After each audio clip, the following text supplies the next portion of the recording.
Ang 2026 season ng Perf Talk ay hatid sa inyo ng ating generous sponsors.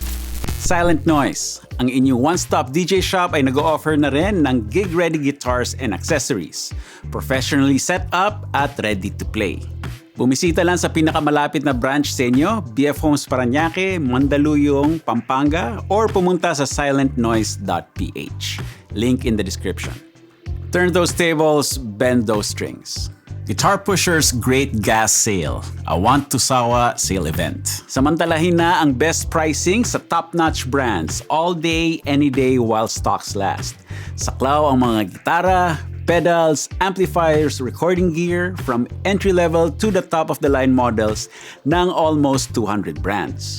At dahil nanonood kayo ng Perf Talk ay may extra 5% discount kayo on top of the sale prices. Again, link in the description.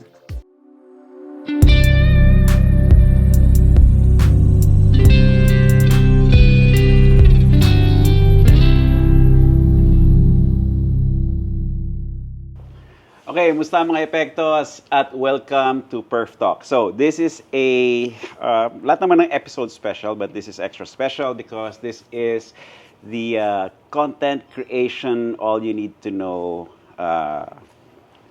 show. At kasama ko ngayon si Jay Talas, ace photographer, Hello. ace videographer, ace Thank you content for having creator. me. Okay, so na-meet ko si Jay dito sa Spaceport. Tapos, bagong dating ako sa Pilipinas noon, tapos nagkita kami din, nag-shoot agad tayo. Yes.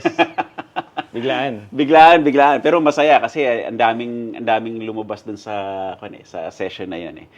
And then, that's when I got the idea na since maraming gustong mag-create ng content, specifically guitar content, pero wala silang kaalam-alam sa lighting, sa camera, sa settings and all that, inimbita ko dito si Jay para mag-share ng knowledge para sa ating mga gitarista. Kasi, basta, kailangan natin to eh. That's the world we live in now. Ngayon, Jay, tell us a little bit about yourself. Ano yung background and all that? Okay.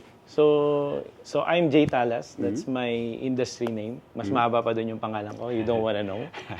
It's hard to spell, but everything's there. Uh-huh. And I'm a creative director, advertising photographer, and then a budding content creator. So nagsisimula pa lang din ako sa content creation. So I create content under the brand Talas Class. And I also teach photographers to do the photography business under my J Talas brand. And sa ngayon, meron din ako niraran na content agency, and that's Good Take PH. Okay. Yan. So it's a below-the-line creative agency, mainly serving yung mga 365 content for local brands tsaka mga micro-enterprise. Okay. Yan. So, lahat ng links ay ilalagay ko sa video description. So, at any given point, bisitahin nyo yon and then do all the good things, like, share, follow, subscribe. Alam niyo naman kung anong gagawin. Yes, let's go. Pero yung before the content creation and workshops, ito yung linya mo, photography and videography. That's interesting question. Kasi I am, by education, a math teacher. Okay. Konti lang may alam nun. At pag nilalabas ko rin yung information na yun, bihirang-bihira din. Talaga? Normally, hindi sa ganito. Okay. Yeah. Alam na nila yun. So, magaling ka mag-calculate ng light source, tsaka aperture, at tsaka exposure, and all that. I hope dyan ko nagamit yung math. But math, actually... Tsaka income. yun, doon ko siya nagagamit. So, pero I only taught for around 4 years. Kasi nga, hindi ko kayang hindi ko kayang magtrabaho ng 8 to 5. Pwede ako mag-shoot ng 72 hours straight na paiglip-iglip lang. Pero hindi ko kayang mag 8 to 5. Oh, bakit? So, hindi yun yung pagkakagawa sa akin. Hindi ko kaya yung araw-araw gigising at ng same routine. Okay. Tapos lalo na pag teacher ka, meron ka take home, compute ka pa ng trabaho ng mga bata. Yes. Hindi rin alam ng karamihan, nagturo ako ng high school dati. Oh. Music. Kasi part ng degrees ko from Philippine Women's University. Kon ako doon Bachelor of Music, Guitar Performance, tsaka Music Education. BW. So nagturo ako sa Manuel Rojas High School ng isang quarter. Yan. Ang hirap. mahirap. Kasi totoo yan, yung teacher ang trabaho hindi natatapos sa classroom. Yes. After classroom, mag-advise ka pa ng students. Pagdating mo sa bahay, mag-grade ka. Tapos noon, lesson plan kinabukasan. Yes. Tapos pasok ka ng maaga, mag-meeting kayo mga teacher, kung ano yung plano for the week or for the day and all that. So, yeah. May visual aid pa. Shout out sa lahat ng teachers dahil masyado kayong maraming sinasacrifice para matuto ang mga kabataan. Totoo yan. Yun. Pero meron akong may gamit yun sa akin na I didn't know na magagamit ko pa rin pala yung training yung training ko as a teacher. Kasi nung sinimulan ko yung Talas class and when I started doing workshops, yung paggawa ko ng mga curriculum tsaka yung systematic na pagtuturo, nadala ko siya. Only with a different subject, at least mas maraming nagmamahal ng photography kaysa sa math. 'Di ba? So, pero yung teaching style ko, doon ko utang sa training ko as a teacher. So Same. Pag nagtuturo ako ng workshops tsaka yung mga content ko, hindi naman yun basta naisip ko na lang tapos i-video ko tapos tuturo ko na lang. May outline yan Para yung message mo or yung content or yung lesson madali mag-translate sa nakakapanood sa learner. Diba? Yun yung hindi naiisip ng karamihan. Totoo. Tsaka napansin ko din sa workshop mo nung nakita ko yung mga behind the scene. Hindi ka puro kwento lang ng kwento. Dada. Hindi ka centered lang sa'yo. Meron laging activity, everybody's meron silang involved. Everybody's engaged and involved. Rather. Yes.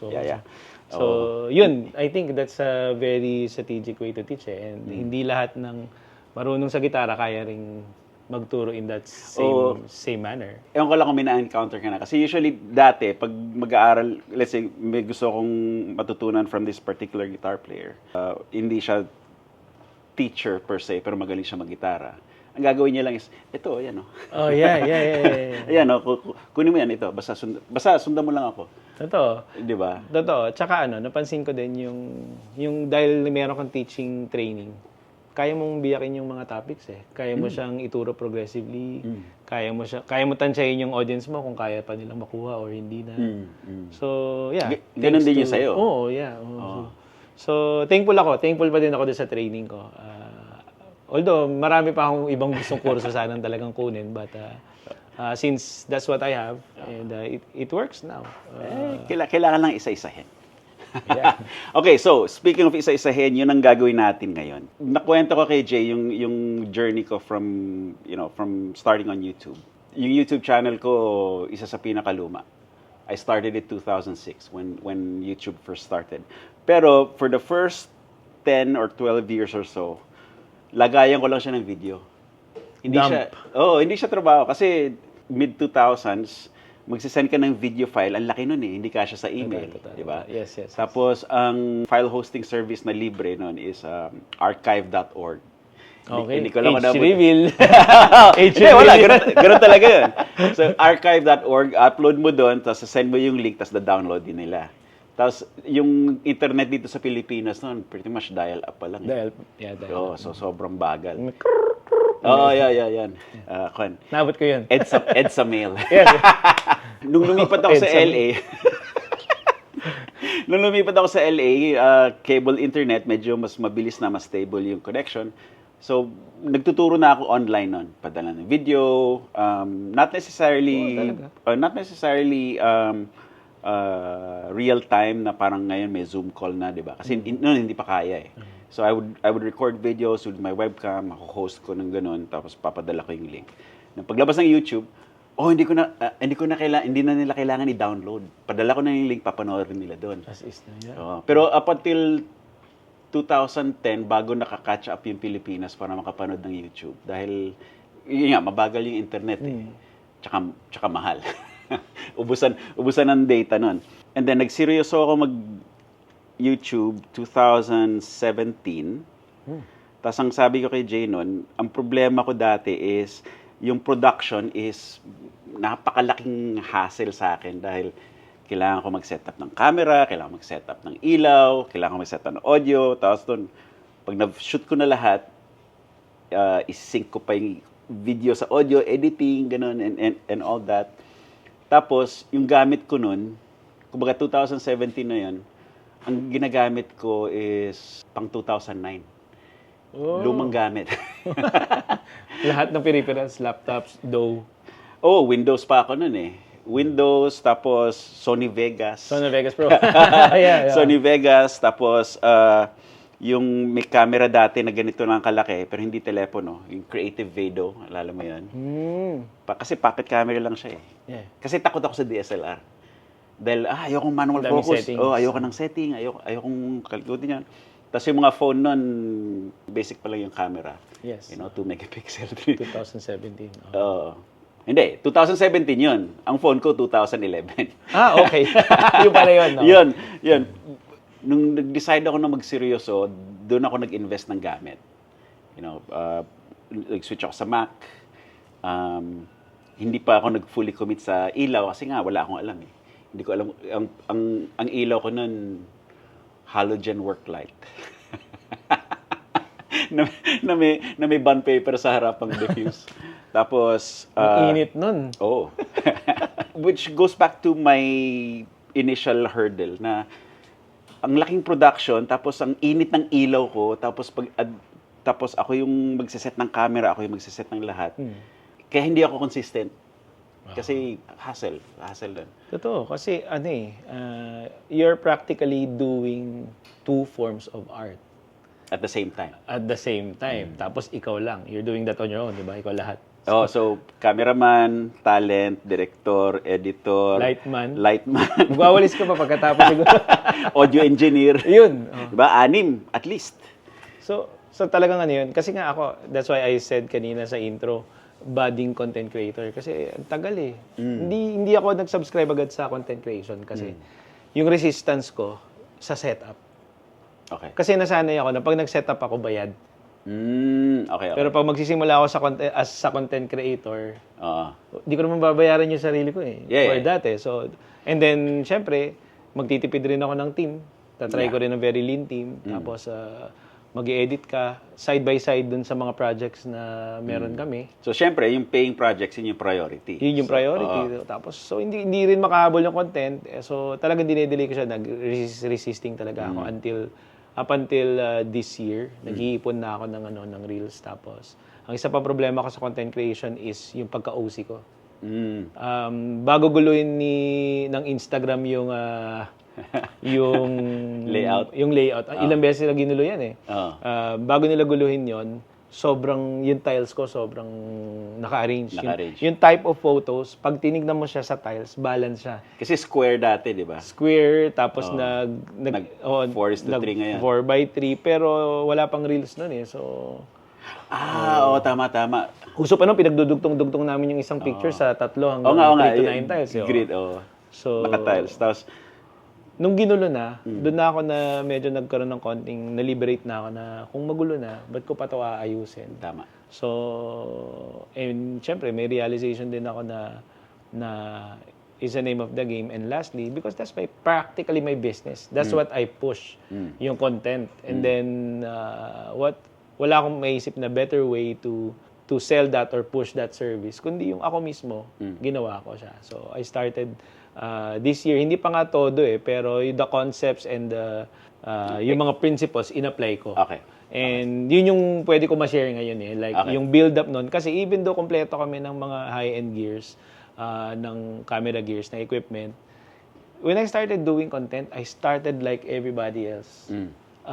Of course, syempre, yung unang-una pala na nag-flop, gumamit ako ng gears. Pero wala akong halos na post. I think 2 lang. Ganun? And then tinanggal ko pa, dinown ko pa.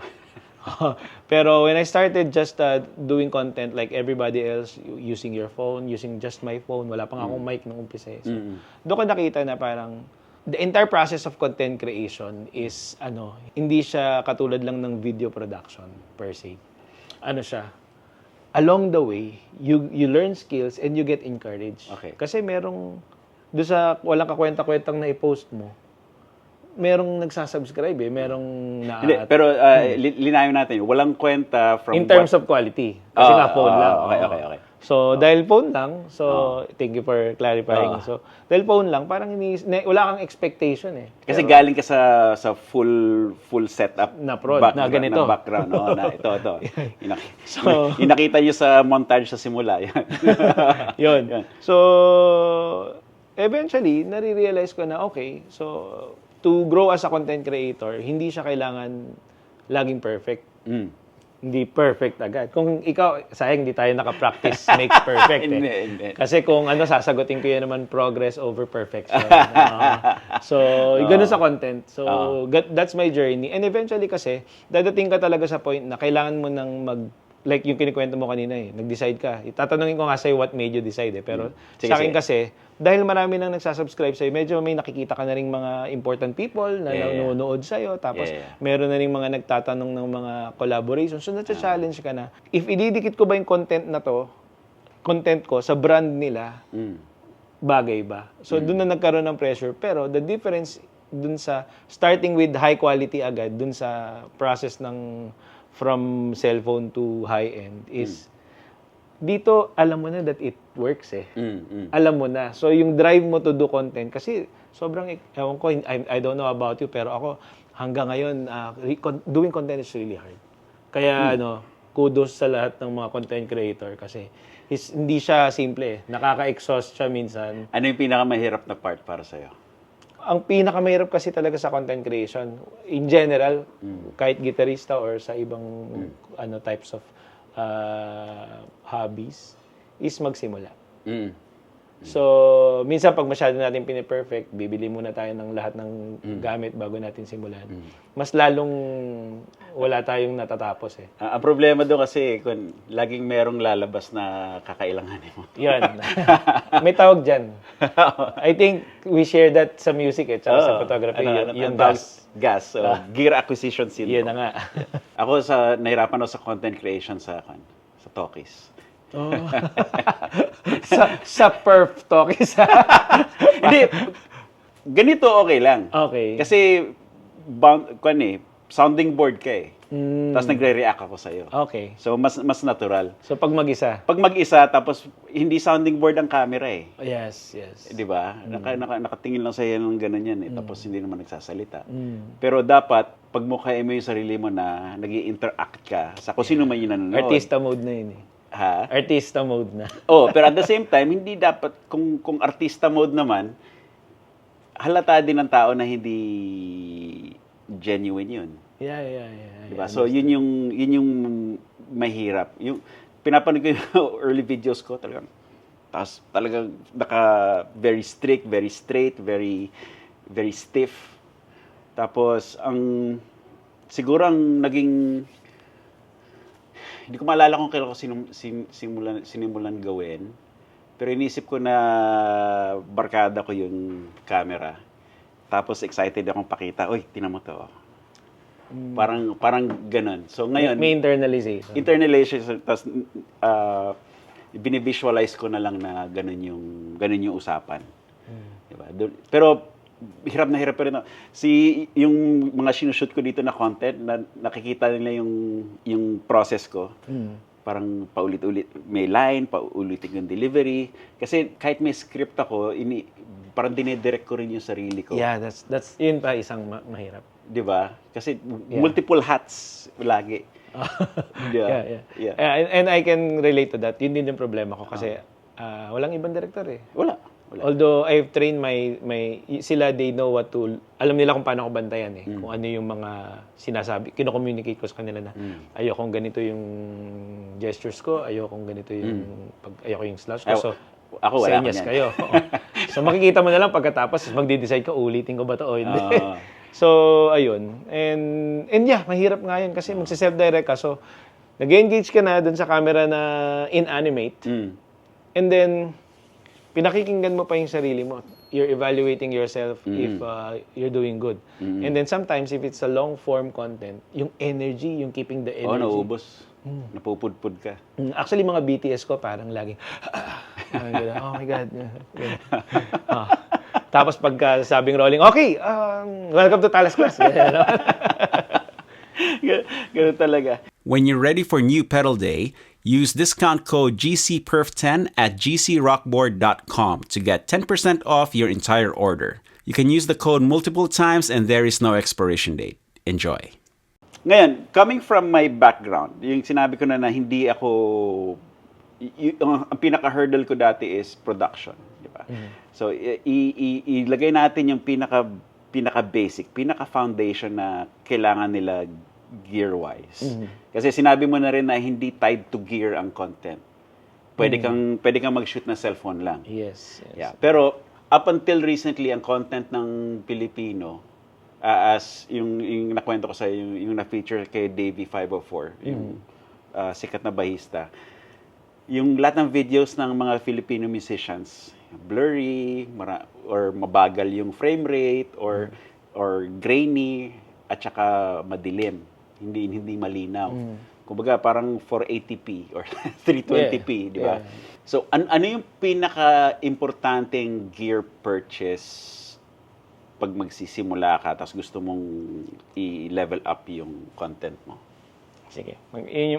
Perfect yung tanong na yan. Pero okay lang ba? Before ko sagutin, may nabanggit ka kanina eh. At a certain point, nag-decide ka na take on talaga. Like, i-full on, mag-commit dun sa production. Ano yung switch? Ano yung, para, I think, yun din yung, kasi di-discuss natin yung basic and then yung medyo intermediate. So, ikaw, what made you decide na, okay, I'm gonna do this now? Hindi, ako, na-realize ko na yun ang hurdle ko, na I'm trying to create up-to-date content with outdated gear. Kasi, like, as a guitar player, gusto ko yung, pag nagtutour ako, tumutugtog ako, gusto ko yung gamit na reliable. Yes. Na nagwo-work lang. Yes. Pagsaksak ko, sa music, yes. Pagsaksak ko sa pedal board ko, sa amp, pagpatunog ko nun, ayoko nakakarinig ng or alam mo yan, or hindi nag-on. Tapos magto-troubleshoot ka bago ng gig, di ba? Parang stressful, yes, di ba? Stressful. So, na-realize ko, yun yung problema ko with video production. Dahil, alam mo yan, mag-film ka, tapos, pag inedit mo na, hindi ka masaya sa itsura. Di ba? Parang, hindi ko na nilalabas to, pangit eh. So, pero, kinain mo na yung mga 3 to 4 hours worth of filming. Yeah.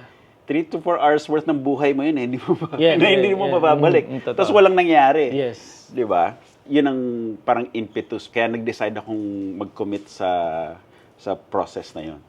Mag-invest. Mag-invest, yes. Basically, it's an investment. Oo. Kasi yung sabi mo kanina, yung 4 hours, ang pinakamahirap din makuha din yung motivation to do it again eh. Hindi, yun nga. Kaya matagal. Oo. Kaya parang, ayoko. Gagawin ko na naman ito bukas.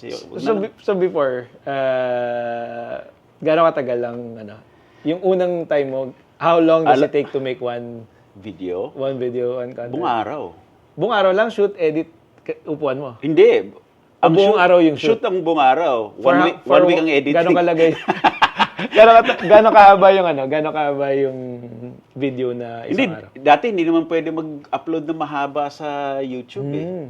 10 minutes eh. 10 Una, minutes. 8 minutes, tapos 10 minutes. Yes. Hindi, teka. 2006, unlimited. Tapos biglang Bumigat. Tapos, nung bumigat, nilagyan nila ng cap. 8 8 minutes, tapos 10 minutes. Tapos ngayon, kuha na ulit. Yeah. Pwede na ulit. Kahit mag 24 hours ka dun, okay lang eh. So ma-excite ako, magvi-video ako, nagawa ko na, tutugtog na ako, ganun. And pag kuha ka ng files, out of focus yung camera, or biglang, alam mo yan, biglang lumipat sa ganito, or mali yung frame rate, tapos umusog. Umusog. Tapos, hahabulin ko yung audio para mag-sync talaga. Tapos, pag-render mo, saliwa pa rin. So, magre-render sa bandang dulo, pag kamali ka ng bitrate. Exact. Yun. Tapos, may time na puro GoPro gamit ko. Kahit anong lagay ko sa Vegas, mali yung frame rate. So, hindi ko, bakit ganito? Sa camera, smooth naman. Ba't pag nandyan, malabo na? Alam mo yun? So, yun yung nakaka-discourage ng time na yun. Yun din kasi ng time na yun, hindi pa rin ganun ka-advance yung mga cellphone eh. So, itong yung i-share namin sa inyo na mga setups are also ano na rin, time sensitive siya. Dahil we are blessed, especially this generation, no, na we are blessed with the technology na lahat nasa cellphone na lang eh. Yeah. So, doon ako magsisimula. Okay, So, sige. So, yung unang setup is, of course, have a good phone na okay ang video. Okay ang video. Doon ka magsisimula talaga. Kailangan, hindi kailangan yung pinakamahal, hindi kailangan flagship phone. Basta is a cellphone na ginawa to take videos, yung mga pang-creatives. At least, anong resolution dapat? 1080? 4K? Hindi ako sure kung meron pang hindi nakaka-take ng 1080 ngayon. Oh, at least 1080, di ba? At least 1080. Pero kung afford nyo yung 4K, okay din. Kasi nga, ang habol na nun sa editing na. Pwede mong habulin sa editing. Ito yung nakakatuwa. So sabi kanina kasi ni Perf, parang wala siyang alam sa sa production. Pero kanina, bago tayo, nagsiset up, nag-usap tayo, na may na-pick up ako sa'yo eh. Nasabi mo, pinag-uusapan natin yung ilaw eh. Sabi ko, may ilaw ka doon na ginagamit, nakita ko sa behind the scene. And then you told me. Pero narinig ko sa'yo, yung isa sa mga key lessons sa production, whether that's photography or videography, mas mahalaga ilaw. Yeah. Kasi kahit anong cellphone mo, Yeah. kahit anong cellphone mo, pag tabi-tabi natin dito yung mga phone, pati mga camera. But if the lighting is perfect, Yeah. automatic, for sure, maganda yung output, yung video. Ang perfect example niyan is pag nag-video ka ng mataas yung araw. Yes. Ang ganda ng video mo, di ba? Always. Sharp lahat, malinaw, Properly exposed. and all that. Walang grains. Kasi yung automatic settings ngayon is a lot of the times foolproof na eh. Pero kailangan mong tulungan. Yes. With proper lighting. Pag naka-iPhone ka, pwede ba mag-mention ng brand sige, dito? kahit ano. Android, iPhone, Oo. Xiaomi. Honor, baka naman. Okay. So pag ginanon mo yung isang image, makikita mo yung yung behavior ng ng camera. Pagka swipe up mo yung isang photo, makikita mo na ang automatic behavior ng phone camera, malakas magbawas ng shutter. At saka malakas magtaas ng ISO. Okay, so bago tayo mag-proceed, ano yung quick description ng shutter at saka ISO? Okay, sige. So yung shutter, ISO, tsaka meron pa yung aperture. Aperture, yes. So ito yung tinatawag na exposure triangle. Or 3 parts of the exposure triangle. Okay. Maraming natatakot doon.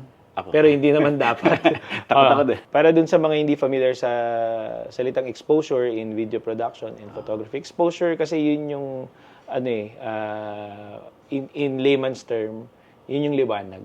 Kung gaano kaliwanag o gaano kadilim. So, pag naintindihan nyo kung paano gamitin yung exposure triangle in such a way na hindi ma-damage yung video quality, doon kayo makaka-produce ng mas quality na video. Mas maganda. Meron akong isang 7-minute na video na yun lang yung diniscuss ko na sobrang daling i-digest.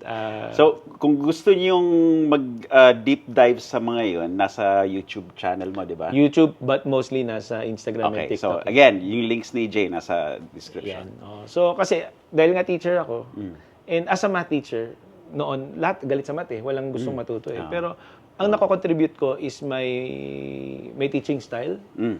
Ganun din yung ina-apply ko sa Talas class. Okay. So, wala ka maririnig na hyper-technical na Okay. na pagkatas nilang mapanood yung video, naisip nilang galing naman ito. Pero wala silang tutunan. So, sa akin talagang hanggat maaari, at saka pang Pinoy, yung Talas class, by the way, it's Okay. 80% Tagalog. So, doon maintindihan yung exposure triangle. Pero for this content, basically, the aperture controls yung tinatawag na depth of field. Depth of field. Depth of field. So, yan yung makikita nyo na may values na f1.2, f1.4. Pinagmamalaki ng mga cellphone yan na ang lens nila is f2.8, f3.5. Doon nila makukuha yung effect ng K-drama, yung malinaw, tapos blurred yung likod. Oo, na Yeah. tinatawag na bokeh-licious. Bokeh, oo. Although, yeah, bokeh.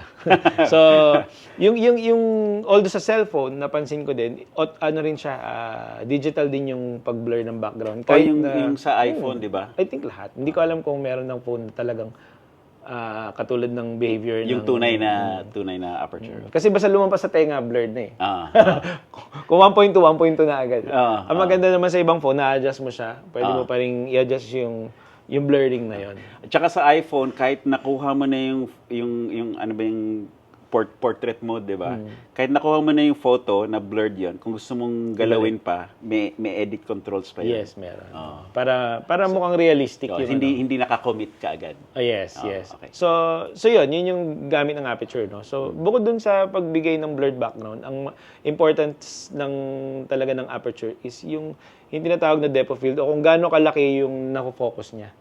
So katulad ng camera na to, si Jaja when sinet-up niya yung camera, he made sure na parehas tayo naka-focus. Yes. And a little bit yung background natin is out of focus para tayo sa atin yung yung attention. Malinaw na tayo yung subject tapos background ito. Yes. Okay. So basic lang layman's term, pagka mas maliit yung aperture, mas malakas yung blurring. Pero pag mas mataas yung value ng aperture, Mas like malinaw lahat. F4, F5, mas maraming clear. Yung dating phone puro ganun eh, puro sagad yung sagad. lahat clear. O parang kahit sa action cameras ganun. Kasi yung mga GoPro, kaya sharp lahat dahil mataas yung aperture. Naalala mo yung uso dati yung may hawak kang malaking higanteng bote. Kasi wala pang aperture.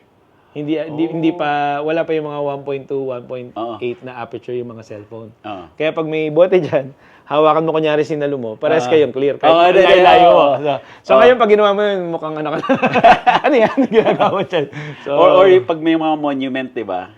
Kuwari sa Singapore, yung lion na may tubig, ganun, tapos kuwari umiinom ka, ganun. So ngayon kailangan mo na i-set 'yan. Kailangan i-set. So yun lang yung aperture, hindi nyo kailangan matakot doon. So pangalawa naman yung shutter speed. Okay. So itong shutter speed mas nagagamit siya sa mas malalim yung aral niyan sa photography. Marami siyang applications. Pero sa videography, since video production pinag-uusapan natin, ang kailangan niyo malaman sa shutter speed when using a camera is yung frames per second. Yes. So kasi frame rate kasi doon kayo may magkakaproblema sa editing. Kaya sa pag nagvi-video, kung wala kayong ND filter, meron kasing nilalagay na pang filter ng lakas ng ilaw. Pag wala kayong ganon, wag niyong hahatawin sa shutter speed yung paghabol ng exposure. Yan. Yun yung pag nag-shoot sila ng maliwanag. Di ba? Normally nilalagay ng ND filter. ND filter. Physical filter sa lens. Sa labas ng lens, yes. Para bawasan yung ilaw. Yes. Pero yung hindi nakakaalam, binibilisan yung shutter speed, di ba? Pinapataas nila, 250, 300. Yun yung 1 over 500, 1 over 30, 1 over 50, yes. 1 over 500. So pag ginawa mo yun, parang dulas na nun. So yung kasi yung frames per second eh. Kasi yung video, hindi naman talaga siya isang tuloy-tuloy na video. It's a series of photos. So that's what the frames per second mean. Parang yung ginagawa mo sa nung ano ba tawag? Stop motion? Nung school ka, di ba? Dodrawing ka sa gilid ng notebook. Kasi gagana mo. Ginawa mo ba yan? Huwag na, okay. Anong subject mo? Gitara o basketball? Basketball or taong tumatakbo. Ako, kung fu. Kung fu. Ayun. Di ba? So, pag maraming pages, pwedeng mas pino yung galaw, tapos mas mabilis. So, saka sa akin series. Kaya may na talaga magiging filmmaker ako. So, yun, yung pag nakita niyo, yun yung principle ng frames per second. So, bantayan niyo lang yung sa editing niyo kung ano yung gagamitin yung frame rate sa editing. Doon niyo i-match. Ano yung mga common na frame rate? Para hindi na sila YouTube, ginagamit natin is yung 24 para cinematic siya. Then yung 30, pagka gusto mong medyo mas crispy na konti. Tapos pag yung mahilig ka talaga sa mga parang sobrang dulas na mga videos, yun yung 60. 60. So, yun yung 24 FPS, 30 FPS, and 60 FPS. Birang-bira yung gumagamit ng 60 by the way. Pero may mga kliyente kasi na hindi, pag for action, some reason, yun yung gusto nila. Pag action. At saka,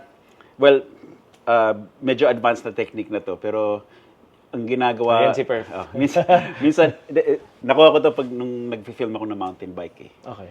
So, 60 frames per second, pero I-render mo ng 24?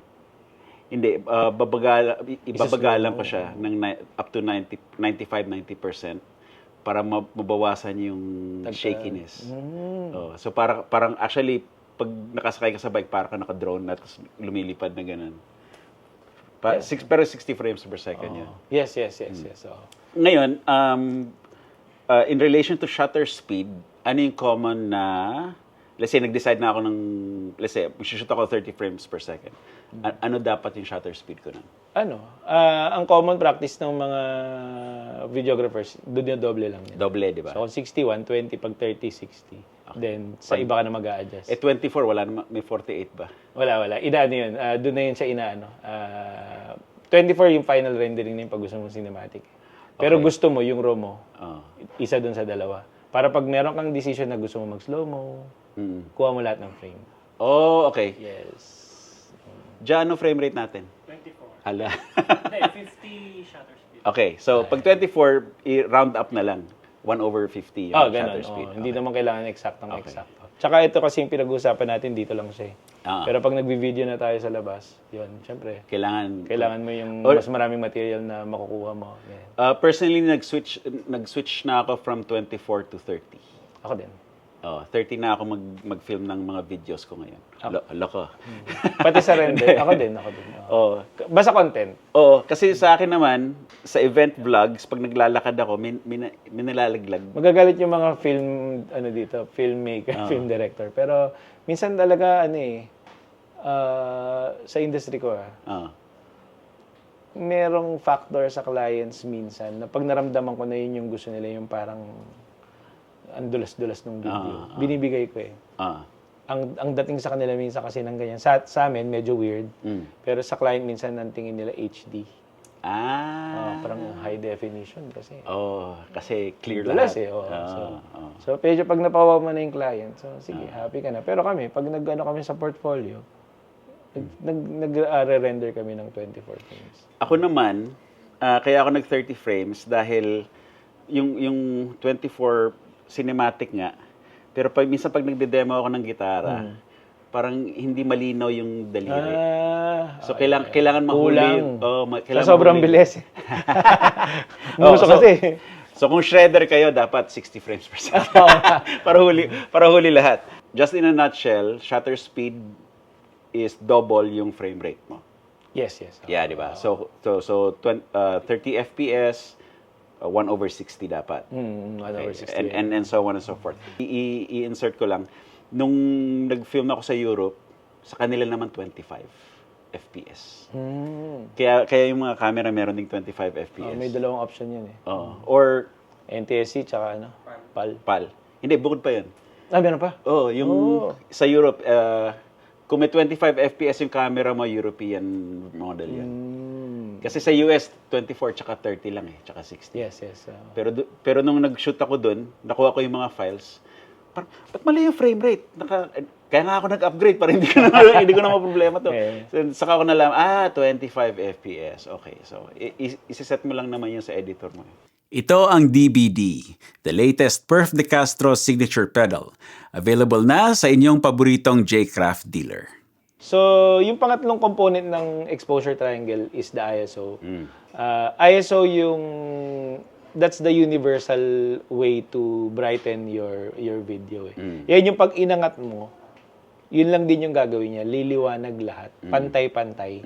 Pag binaba mo, didilim lahat. Pantay-pantay. Wala siya nang dinadagdag doon. Except, pag sobrang taas, nag-i-introduce siya ng mga grains. Artifacts. Oo, sa quality. So, sa video production, at saka kahit sa photography, iniiwasan natin yung paggamit ng sobrang taas na ISO.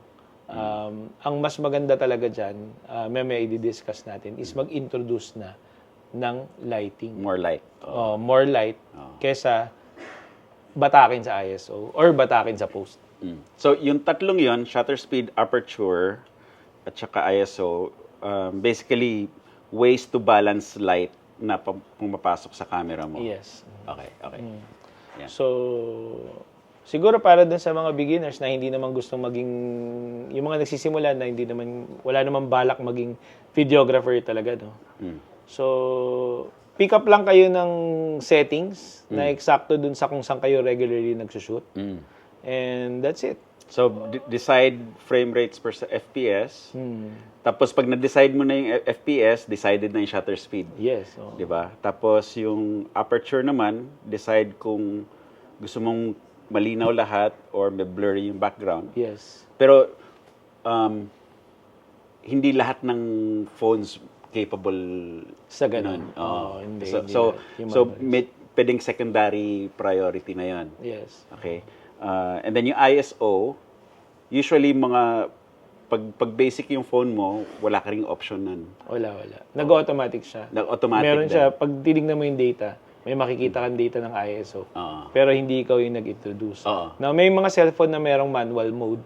So yun, ikaw yun. Pwede mo siyang galawin. Tsaka meron ding apps na, kuwari yung ProShot na app, pwede mo i-set yun.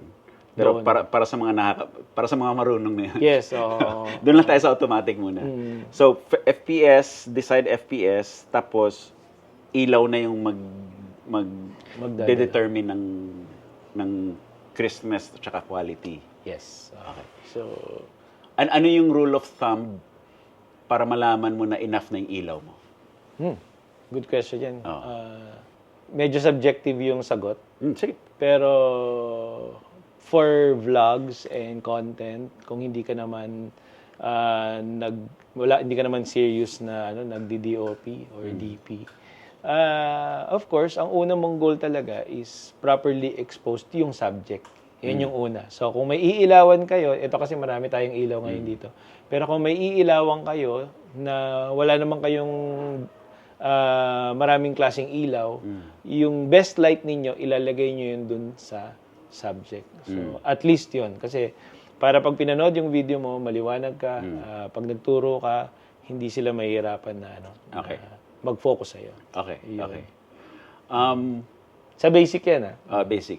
So, sa gitara, para sa akin, enough na yung ilaw ko pag hindi blurry yung kamay ko pag gumagalaw.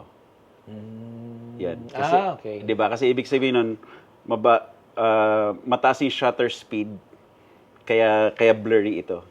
Kung sharp na ito pag ginagalaw ko, tama na yung shutter speed, enough na yung light nun. Kasi automatic sa cellphone yan eh. Yes. Di ba? Nabanggit mo kanina meron kang ginagamit na parang hindi siya camera, yung Vado? Vado. Creative Vado. Oh, sinauna yun. So, nung ginagamit mo yun, anong ilaw mo? Yun nga, yung halogen lights. Halogen. Nasabi mo ba yun sa kanina? Oh, sa sinabi ko video? na. O nung nagkwekwentuhan lang tayo? Unang ilaw ko yun, halogen. Kasi nga, nandun yung part na namamahalan pa ako sa proper video lights. Mahal nun eh, 2009. Very specialized piece of equipment pa yun. So, ngayon, kumuha ako ng workarounds na available sa akin. Tapos, yun yung gamit ko dati. Tapos, pag nakikita ko na malinaw na to, saka ko, okay na yung ilaw dun. Kasi automatic din yun eh. Walang manual settings yun eh. So, pretty much every phone ngayon, ganun. Kailangan mo ng enough light na yun pag malinaw to. Sige. Siguro mag-interject lang ako doon. Ang ganda nung sinare mo eh, na ang parameter mo is pag nakita mo yung kamay mo, malinaw na pagka... Pag tumutugtog. Or actually, kahit hindi kamay, kahit gumanon ako, tinan mo ito, hindi, walang... Magsha-shred. Walang trail. Walang trail. Yan. Walang motion blur. blur. Motion blur. Oh, yes. Yan. So, yung nabanggit mo kasi, very important yan sa lahat ng sort of production, pati ng content production. Kailangan lagi kang may purpose yung intention mo. Doon mo may evaluate yung trabaho mo. Kasi, syempre, YouTube era, lahat kaya mong panoorin. Ang problema ng iba kasi, node ng YouTube, kinukuha nila yung mga techniques without understanding the purpose. So, kanina nabanggit mo, ang purpose mo, when you light, is to make sure that yung kamay mo, clear, ikaw clear. So, sa akin naman, yung yung subject, at least kung wala ka pa talagang budget, at least yung subject, ilawan mo ng tama. That would be enough. So, kasi alam mo yung purpose mo eh. At the same time, that will be encouraging you also to move forward with your project na gumawa ka na. Kasi, Minsan sa sobrang idealistic natin na wala pa kasi akong pambili nito, wala ako nito. Lalo tumatagal, tas sa totoo lang, pag tumagal ng ganun, hindi mo nagagawin. Ay, hindi nang gagawin. Hindi nang gagawin. Pero yung nagsimula ka ng halogen, iba yun eh. Ibang bituka yun. Sigurado mong may mararating eh. Kasi ang tawag ko doon, nakakatawa siya pakinggan, halogen, mainit, DIY.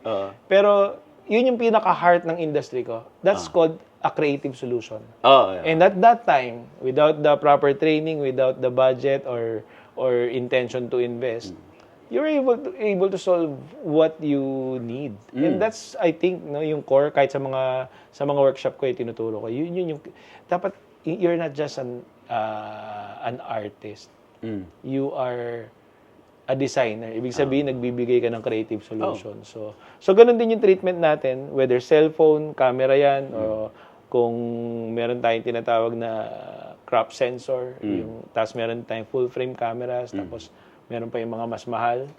Whatever equipment gawin mo, basta alam mo yung purpose mo, and then with what you have, gagawa ka ng isang creative solution dahil sure na sure ka what you want to do. Pero kung gaya ka lang ng gaya sa mga nakikita mo, kung saan nila nilagay yung ilaw, ano yung itsura, anong kulay ginawa nila sa background, tapos magdadada ka without really understanding what you want your audience to digest or learn from your content. Medyo siya. Mahirapan ka. So, which brings us to the next thing. Kasi, from the cellphone, kahit anong camera na idadagdag mo, step up na kaagad yan eh. So, mapa DJI Action 4, Action 5, may Action 6 na. Kalalabas lang. And then, or Pocket 3, or DSLR, ganun. Yung basic idea behind that is, kunin mo yung exposure triangle, yung principle nun, i-apply mo doon. Kasi pag pataas ng pataas yung level ng gear, magkakaroon ka lang ng mas maraming control over those 3, di ba? Totoo. Oo. So yun ang pinaka-basic. Ngayon, ang tinouch on mo naman is, I think, is what is more important pagdating sa content creation, is yung intent. Di ba? Ano yung gusto mong iparating sa audience mo? Sinabi natin earlier na ang importante sa content production, ilaw, di ba? Pero I think ang pinaka-importante is yung intent. Intent and then yung content. The intent of the content, yes. Intent of the content. Yung execution nun is almost secondary dahil sinabi mo nga, parang hindi maganda yung quality pero maraming nakaka-relate. So, yung intention mo, tsaka yung content mo, nag-crossover sa audience. Not because maganda yung video or shoot sa isang studio or shoot sa magandang camera. Di ba? So ngayon, na-address na natin yung sort of geeky part ng video production. Pasok naman tayo sa headspace ng pag-create ng content tsaka kung paano mo dapat, or not dapat, but what are the best ways na ma-push out yon through your chosen gear. Madaming sagot doon, by the way, na tama. Pero if you wanna be effective in doing your content and producing your content, isa sa mga discipline ko as a director is to think like the target audience. Okay. Like, kung ako yung target audience nitong video na to, papanoorin ko ba to kahit ang pangit ng quality? Ano yung hahanapin ko sa kanya para magmukha siyang legit? Tatapusin ko ba to kung 15 minutes to? Ano yung sa first 2 minutes magpapatigil sa akin dahil gets ko na meron siyang gagawing maganda? Kasi sa content, I mean, hindi naman tayo lahat Perf De Castro na may track record na okay, people will really watch because they know you by reputation, di ba? So, pero sa YouTube, ilang percent lang kayo, di ba, na talagang may pangalan na before doing content. The rest are just plain content creators na doon sila sumisikat. So kung ako, halimbawa, kung sa guitar, i-contextualize natin sa guitar, no? So matututo ba ako pag ganito yung pagkakagawa ng video na yan? Matututo ba ako? Makikita ko ba yung skills na gusto niyang ipasa, na gusto kong ipasa? So, ang tawag doon, parang no, reverse engineering. Okay, Magsisimula okay. ka Yeah. sa may target audience or yung kung sinong tatanggap nun, sino yung gusto mong mag-receive nun. And then, pabaliktad. So, kung Okay, yun yung gusto ko, ito yung kailangan maging components ng video ko. Ngayon, Right. next na tatanungin mo, kaya ba ng gear ko? Oo. Kaya ba ng studio ko? Oo. Kung maingay or may manok or ano, di ba? So, kaya ba ng oras ko? Oo. And then, kasi kasama ka pero pabalik. Okay. Ang mali sa iba, nagsisimula sila, gusto ko to, alam ko to, I will show this. Oo. So, gagawin nila from head to production. Oo. Pero pag inisip mo yung audience, pabaliktad ka, Oo. paano ba yung beginner na guitarist? Oo. Paano ba yung advanced? Ano ba yung ayaw niya naririnig sa intro? Okay, Na parang hindi niya natatapusin dahil alam niya na. Yeah. So, yun, pabalik. And then, paano ko yun i-showcase? Ilang cellphone kailangan ko or ilang camera kailangan ko? And then, when I shoot, gaano katagal? And then, paano ko siya ihimayin hanggang mabuo niya yung content na gusto kong ibigay. So, ganun, pabaliktad siya. Pero, Okay. purpose, always having the purpose in mind. Ganda. Maganda yan. Kasi karamihan, may naisip ako idea, gagawin ko yan. Yes. Tapos lalabas ko. Tapos magtataka, ba't walang nanonood? Kasi somewhere along the process, baka na-dilute yung message mo or baka merong mga sumingit na distracting from your goal or kung wala ka talagang goal or ang target mo is Nararamdaman din nila. or ang target nila is everybody, hindi focused yung intent ng content. Walang niche. Oo. Magandang process 'yun. Yeah. Yeah. I think sa lahat ng ginagawa ko, gano'n ako, pabaliktad. Oo. Would you say na kanyan, parang sa marketing tsaka advertising Sa perspective 'yun, Oo. di ba? Kasi gusto mo lagi, tinitingnan mo lagi yung market Yun yung iniisip mo talaga. Paano nila tatanggapin. Oo. Although, inaiba na talaga yung rules dahil sa content. Nga. I mean, people watch, you will be surprised what people are watching. Pero as a professional, Oo. ganun ko siya ina-approach. Of course, not 100% of the time in my personal content kasi meron ding frequency na hinahabol na I Right. cannot always do that. Right. So I have filler contents. Pero still quality content, meron pa ring mapupulot pero or it's probably a personal thing about me that they don't know about that they cannot see in my content. Yeah. Pero mainly at least yung pinaka mas malaking portion ng nilalabas ko na content. Ganun palagi. And then, ganun din if I do content for other people. Like when I directed yung ad natin, parang even yung sabi ko, baka matakot naman yan, pag sinabi mo may jamming. Hindi, nag-jam naman sila. Nag-jam naman sila. Nakita ko ka. Nag-jam naman sila. Ang ganda ng BTS na nilabas sa Spaceport, by the way. Oo nga. Yung 4 hours na condense sa 60 seconds, kita lahat ng mga nangyari.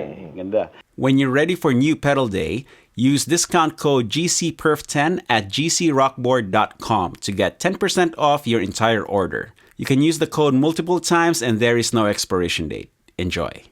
To round this up, okay, so since nagsimula tayo sa cellphone, lahat ng techniques na to applicable to mapa kung anong gear yung gagamitin mo. Okay? So kukunin ko to, i-record ko. Tapos ipapakita natin sa kanila yung paano mo i-frame ang gitarista. Tapos ito lang gagamitin natin. So ito naka-record na siya. Yan yung ko natin, Yan yung crew natin behind the scenes. Alright. Tapos ito yung rest of the set. Okay. Ayan. Ngayon, ang hindi nila alam, ito yung sa camera with natural pagka-record ko lang. Pag hinold mo yung subject ng matagal, yan. Ilong ko na lang yata yung perf, Hindi. Ayun, kita lahat Ay, okay. Yan. Pag hinold mo yung subject, maglalak siya dyan. Tapos, yung exposure tsaka focus, kahit saan ka pumunta, dun susunod yung camera. Okay. Ngayon, ibibigay ko to kay Jay. Okay. Yan. Ayan. Tapos kuha akong gitara. So, let's say ito, gitara ako. Talk us through your thought process kung paano mo ako i-frame. Or pwede mo rin akong I-atras? igalaw. Sige. Kung saan. Okay, sige. Since meron tayong standard na backdrop, di pwede tayo lumipat. Hindi ko na ito papatayin. Perfect. Oh, di na. Sige, dito ka na lang sa may Okay. katabi ng gitna ng logo tsaka ng ano. Okay. So, dito. Kaya lang kita yung tissue. Ayan, kita yung tissue. So, ayan. So, normally, sa production, may tagabantay ng mga ganyan. Yung art dep. No? Pero, kasi ako minsan nakafocus na ako sa... Hindi, ako, pag nakikita ko na lang yan pag nag-edit na ako eh. Okay. So, kunwari, ayan. So, tanggalin natin. Kasi wala namang purpose yung stand eh. So, pwede yung tanggalin. Sige, ayan. Merong, siguro turo lang tayo ng applicable na composition techniques, no? Meron akong 40 composition techniques, by the way, sa YouTube. Nagpa-plug na naman. Sige lang, pero I was able to come up with 40 composition techniques sa photography. Normally, yung iba doon, most of that applicable sa video, eh. Pero for content, siguro simple yan lang natin. If it's a landscape content, so meron tayong option, yung una, yung center. Ito yung pinakamadali, no? So, isi-center ko ngayon si Perf dito sa video. Tapos, since I'm using a phone, best kung meron kayong tripod na pang cellphone. So, kung cellphone ang gagamitin natin, ay ito yung, so aside from the phone, ito yung isang pangalawang kailangan mong bilhin. Hindi siya kailangan masyadong mahal. Ang importante, sturdy siya. Sturdy na tripod or phone holder or stand. So, ito. Cellphone, tapos sturdy na tripod, tsaka cellphone clamp. Hindi siya na, dito sa gitna. Dito, Ayan. Na center. baba ng konti. Yan. Hindi kailangan ng gitna kasi matatamaan yung mga volume plus minus buttons. Iwasan nyo yung, as much as possible, yung, alam ko, run and gun content, di ba? Tapos, ipaprop mo lang yung telepono kung saan. Tapos maya, para makuha yung angle mo, minsan creative yung pag-prop mo, di ba? The worst thing that can happen is, habang tumutugtog ka, tapos biglang, plok! Yeah, biglang ano. So, invest na kayo sa at least phone clamp na maayos. Yes. So ito, unang framing na, so yun nga, pag phone lang, ang hirap kasi kung ipapatong-patong mo lang sa table kasi hindi mo siya nakikita. So maganda rin pag merong ganito na phone stand, magagamit mo yung back camera, which is usually a better camera than sa front cam. So, okay, so ang gagawin ko talaga, pag ako lang mag-isa, yun yung context natin, no? I will ask somebody or I will put something na dun sa, kung saan ako uupo, para masukat ko yung framing. Magte-test video ka, hanggang i-adjust mo siya. Mag-isa yung context natin. So, ilalagay ko muna si Perf sa gitna. Yun ang pinakamadali. Pag nilagay mo sa gitna, center, andun yung attention agad. So, and then, siya lang din yung iilawan kong una. Hindi yun, sa rule ng cinematography, hindi pinaprioritize yung harap dahil magmumukhang flat. Pero pagdating sa content, that's fine kasi lalo na pag magto-talking head ka. So, normally, not all the time, no? Lagi namang may exemption to the rule. Pero normally, pagka sa cinematography, ang mas priority yung kicker light. Okay. So, kaya ko siya gitna kasi maggigitara siya. So, I just make sure dun sa frame, kasya yung lahat ng area ng gitara na gagalawin niya. So, sa frame ko na to, hindi pa kita yung button. So, atras pa ako ng konti. Pag nagaganito kayo, no?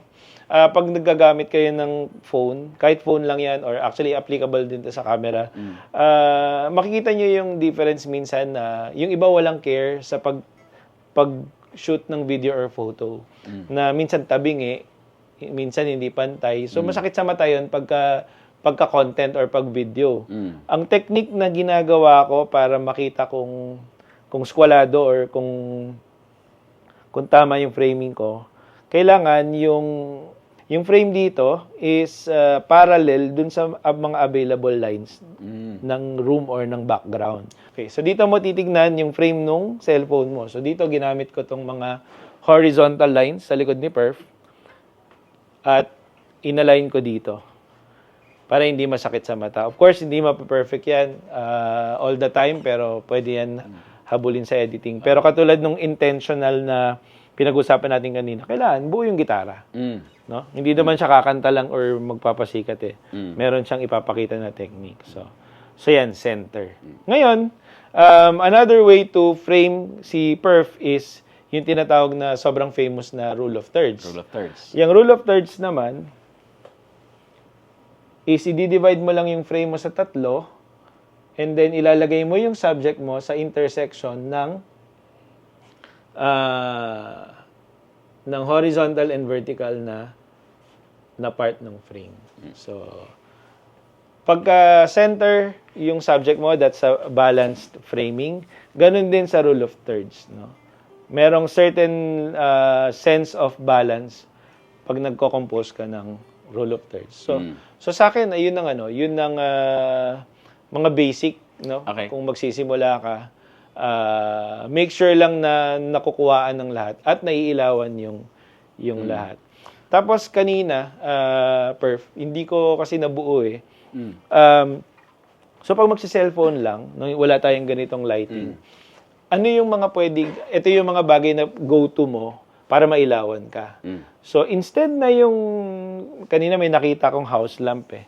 So yung mga ganito, wala ka, mas mababa pa sa halogen to, sa lipunan. Pero nasa bahay mo kasi ito eh. Yeah. Punta ka ng hardware, bumili ka ng pinakamalakas na bumbilya na meron sila. Tapos, ang gagawin mo, kabit mo sa dito, and then, hanap ka ng puting pader sa bahay. Okay. At itatapat mo siya doon. Yeah. Once you do that, magkakaroon ka ng, you will be surprised. It's really a good soft lighting. Actually, kahit hindi puti, basta light-colored. Light-colored. Kaya lang Puti puti, ang best. maraming naibabalik. Tapos, ang problema lang dun sa mga colored kasi, meron siyang tinatawag na color contamination. Yeah. So, pag violet yung pader mo, violet, medyo magiging ikaw ng konting half barney ka. Kulay ube. Ayun. Ganon. Or kung wala namang puting pader, minsan yung pwede kayong gumamit ng any white styro or paper. Tapos yung kay Perf, yung kinikwento mo kanina, naglagay ka ng bond paper, di ba? Ang tawag doon, shoot through. Shoot through. Pagka nilagyan mo ng harang to diffuse, shoot through. Yung tinuturo ko naman ngayon is bounce. Bounce. So, okay. mga basic lang yun na hacks. No? Para magmukhang mas maganda yung lighting natin. Tapos, kung wala pa kayong ilaw, i-schedule nyo na lang yung shoot nyo kung kailan mataas yung araw. Tapos, kung may light source kayo, bintana, alam naman ng lahat yung against the light, di ba? So, dapat yung light papunta sa'yo, hindi galing sa likod. Yes. Yun. Ang downside lang nun, if you are doing long form, so mag-iiba yun. Mag-iiba yung lighting. Yung quality, yung lighting quality niya. Pero kung shorts lang or short form content, pwede mo nang pagtiyagaan. Until magka-budget ka na makakuha ng light. Yes. So again, that's another form of creative solution. So katulad kanina pinag-usapan ng intent. No? Yung intention natin na dito matulungan yung mga guitarist na dahan-dahan ng content nila, di ba? Matutong gumawa. At least to get started. Yes, to get started. Kasi parang sinabi ko sa workshop yan eh. 'Di ba? May nagtatanong sa akin, kailangan ko bang matuto ng music theory muna bago tumugtog and all that? Hindi, mauna ang music. Mag-aral ka ng kanta. Pag dumami na yung kanta na natutunan mo, magkakaroon ka na ng questions noon, 'di ba? Bakit nagwo-work itong chord na to tsaka chord na to? Okay. Doon ka pupunta sa music theory para ma-explain 'yon. So same thing sa pinapresent namin ni Jay ngayon. Ito yung things na simple solutions para mag-get over niyo yung hurdle na hindi pa ako ready mag-content dahil wala akong ilaw, dahil wala akong camera. Just do it. Tapos pag nakuha niyo na yung intention niyo, yung from the intention going backwards, lahat ng sagot na hinahanap niyo lilinaw kasi mga hahanapin niyo na is solutions para magawa niyo kung ano yung end intent. Yeah. Tapos siguro idagdag ko na lang Perf din para yung setup na yun na sinasabi natin, of course, yung cellphone, hindi ko na isasama sa compute because almost everybody has a cellphone. Kung wala ka cellphone, manghiram ka sa kapatid mo, nanay mo, no? Yeah. Pero, pwede rin, yung setup na sinasabi natin, yung simpleng stand na panghawak ng phone, may mabibili ka ng as low as 350 pesos eh. Tapos yung bumbilya na sinasabi ko na pagkalakas-lakas, siguro sa hardware, yung huli kong bili ng malakas na ganyan, hindi rin lalampas ng 300 pesos. So, if you have that budget, or kung wala nga, yung light source, sabi mo, araw. Habol-habulin mo lang doon ka sa mahaba-habang time na may sikat ng araw. Pero Gising ka maaga. yun. Yeah, it's a good time to shoot kasi Soft light. Or hapon, yung golden hour, sinasabi. Takip silim. So yung next question usually, ganyan na yung setup nila eh. Halimbawa, yan. Ang next question usually is, ano yung next kong bibilin? Okay. Kung honestly, ang hirap talaga sagutin to, maraming sagot to eh. No? Pero in terms of technicality, ako ilaw talaga eh. Ilaw, katulad ng pinag-usapan natin. In terms of video production, ilaw is the next upgrade. Pero syempre, dahil nag-ano tayo sa content, ang isa talagang pwedeng kung may pang-upgrade na sila ng phone. 'Di ba? Kasi pag nag-upgrade sila ng phone, makapag-upgrade din sila ng yung mga applications, lahat 'yon. Yung features ng phone will help their content. Yeah. So yun. So and then from there, kung mag-decide na upgrade to a camera, yun nga, yung level of control over the basics na pinag-usapan natin, mas makukuha nila. Yes. Yun.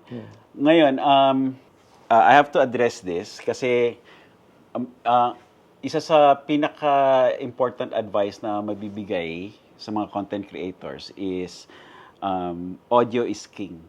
Di ba? Maraming YouTube channels na nagsasabi na audio is king. Kung hindi maganda video mo pero hindi maganda yung audio mo, hindi papanoorin yun. Pero intentionally kung ini-skip yun dahil mga gitarista naman kayo eh. So, for the most part, I'm sure that everybody who is trying to get into content creation has a multi-effect of some sort, audio interface of some sort. Totoo. So, settled na yung audio. Ang scope lang ng content na to is yung video production. So, papunta na tayo sa pangalawang setup. So, halimbawa, naka-upgrade ka na ng phone and then you're ready to do your second purchase. For this itong next level na to, I need the main camera to roll. Ito yung next na pwede mong magamit. And meron ako natutunan sa'yo dyan, Perfect, dyan sa Pocket 3 na hindi ko alam na feature ng Pocket 3. Pero nung nag-shoot tayo, parang nakita kita, dinirekta mo yung sound dyan sa sa Pocket 3. So siguro mas maganda ikaw ang magkwento kung ano yung ano ba dyan sa gamit sa Pocket 3. So yung mga matagal nang nanonood ng videos ko, nakikita niyo ako kung saan ako tumutugtog. Yung Play Anywhere, di ba? And that is afforded by yung mga gear na bago ngayon. So, for example, this guitar, this is an Enya Nova Go Sonic. May built-in effects siya, may built-in speaker. Tapos, meron siyang USB-C port, yan o. Diba? Pag in-on ko yung gitara, okay, may sarili siyang speaker. May effects na rin. Okay. Itong Pocket 3 yung siguro next highly recommended purchase ko, even before a DSLR. Yes. Pangalawang natin siya. Kung hindi ka naman magpo-photo video on the side. Yeah. Kasi actually, to the point na kung lumabas to before ko binili yung Lumix S2 ko, hindi ko na bibili niyan. Ito na lang. Kasi honestly, ito yung pinaka-used ko na camera. Okay, so from USB-C ng gitara, di ba? Papasok mo siya sa USB-C ng Pocket 3. Okay. Tapos, dito sa Pocket 3, ayan, may pumapalo dito. Ayan. And then, pag pinindot ko yung record, okay, ito, Jay, hawakan mo. Alright. Okay. Ito yung naririnig ng Pocket 3 ngayon.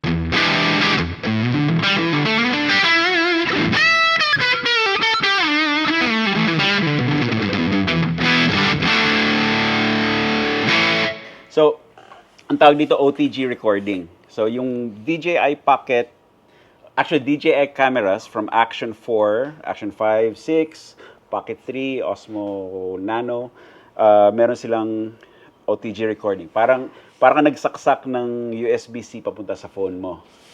So, same technology. Tapos, itong OTG capability, available na to sa karamihan ng mga multi-effects na available ngayon. So, from this Enya Sonic JT, yung uso ng multi-effects ngayon dito sa Pilipinas, yung Tank G. Yun, may OTG recording yon. Lahat ng multi-effects from Moore, from Hot Tone, from NewX. Chances are, kung nagigitara ka na, meron ka ng mga effects na yon, meron ka na nitong capability na to. Right? Hindi lang siya sa DJI, again, pwede rin siya sa phone. Kung may USB-C input yung phone mo, mapa Android, mapa iPhone, pwede mong i-record yung guitar signal mo onto your video recording app. Kaya tayo nakafocus sa video ngayon. Dahil karamihan ng mga gitarista na nagre-record ngayon, alam na nila to eh. Pero hindi nila alam na, like yung sabi mo, hindi nila alam na pwede sa Pocket 3 or sa mga DJI action cameras. Yeah, pero alam ko may nabanggit ka about the quality na pumapasok dito. Hindi, mas high quality yon kasi diretso. Tapos ang maganda doon, like dati, nagre-record ako to my computer ng audio, ng guitar audio. Tapos kukunin ko yung rendered file nun, yung wave file, tapos isi-sync ko sa video editing software, di ba? Wala na yung step na yun. Dahil high quality na yung guitar audio mo na baked into the video. So walang sync. Yes. So pwede ako mag-record dito ngayon. Yan. Tapos kung masaya ako dun sa take na yon, i-export ko yung clip na yan sa phone ko, post ko na.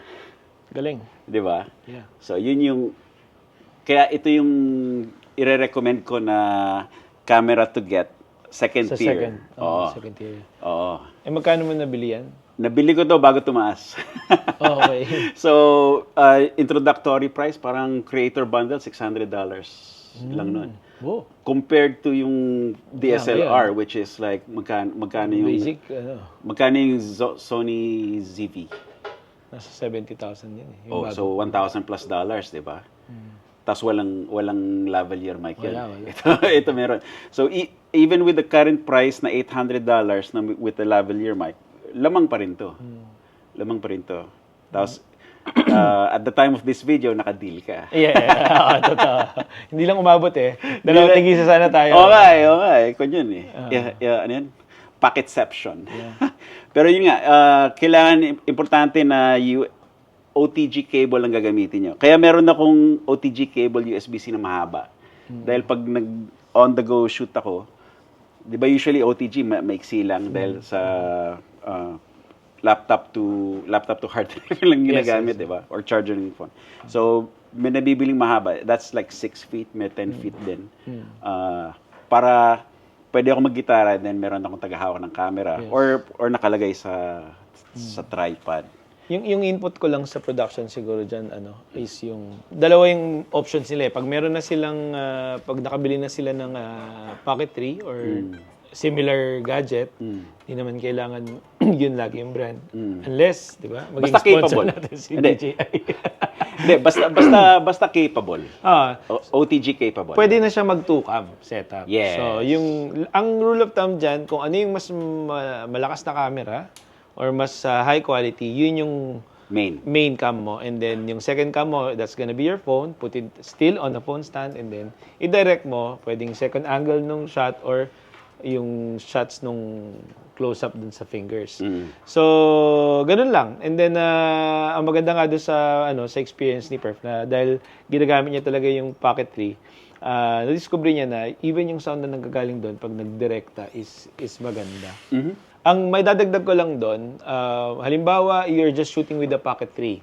So, ito, ang suggestion ko, since ang content ngayon is dalawang kinds, merong long form and short form. So I would suggest na mag-shoot ka na sa 4K resolution So when you, tapos i-frame mo siya in such a way na hindi awkward pag nag-cut ka ng pang short form na reels. Yeah, Kasi if you shoot at 4K, tapos mag-upload ka ng vertical video sa TikTok lang naman or Instagram, hindi naman ganun kabigat yung resolution nun. Oh, lower So resolution. pwede mong i-crop yung ano mo into short forms na maganda pa rin yung resolution. Ganun ka-powerful yung mga ganyan na mga gadget ngayon. Na hindi na masyadong kailangan isipin yung exposure triangle at yung mga ganon na settings. Aside from shutter speed, ang karamihan ng ibang settings ko ay automatic. Yung content ko hindi naman pang sinihan. Yes. 'Di ba? So and then for the most part kino-consume 'yun. Maliit din lang na screen. Yes. So hindi ganun kaselan. Yes. Pwede na yung automatic. Totoo. Oh. So, Jay, in closing, ano yung pinaka important advice na mabibigay mo sa mga gustong pumasok sa content creation? Siguro tatranslate ko lang yung, ito kasi this is what I always say sa content ko eh. When I encourage beginners or even yung mga thriving professionals, iba-iba naman yung challenge yan. Hindi naman, minsan photography, hindi naman laging technique and skills eh. Minsan yung finances, business, client management. So isa lang. Dun sa itatranslate ko lang siya sa dito sa ano natin, sa topic. So I always say keep on shooting. Okay. So kasi kaya ko siya sinasabi keep on shooting kasi gagaling ka. Pangalawa, madidiscover mo yung hindi lang yung strengths mo para gumaling pati yung weaknesses mo. And when you discover your weaknesses, that's one of the most wonderful gift you can give yourself as a creator kasi that's your space to grow. Ganun kahalaga yon. When you discover your weaknesses, your failures, your blind spots, that's a space to grow. And you will not discover that unless you keep on shooting. So translating sa atin, keep on creating. Yeah. Start, of course, and then keep on creating and you will be surprised kung minsan it's the least expected mo na content yung pumapalo sa'yo. Then that was my experience. It's a content I did sa loob ng Grab. It's a trendy music with some interesting B-rolls. And it's off-brand. Hindi andyan pa siya sa Instagram ko pero kung narinig niyo yung salitang sumakses, yung nagpauso nun, that also paved way for me in content creation. So, keep on creating. Makalimutan mo yung mga techniques na sinasabi, you will learn it on your own. Kasi you always create, hindi ka tumitigil. So, yun lang din. Pero hindi nyo makakalimutan yung techniques kasi pwede panoorin ulit. Panoorin nyo ito ulit ng paulit-ulit. Tapos syempre, punta kayo sa YouTube, sa socials ni Jay. Again, do all the great things. Kasi Jay is one of the most generous people I've met Thank you, here in the Philippines. At saka, thank you so much for your time and for your expertise. Thank you also for and for having this. me. Yes. Hindi, it's my pleasure. Tsaka, first time ko na-meet to, kailangan kitang, I need to pick your brain and share it with everybody para natulungan mo ako, natulungan din natin sila. Yes, and ako rin natulungan mo.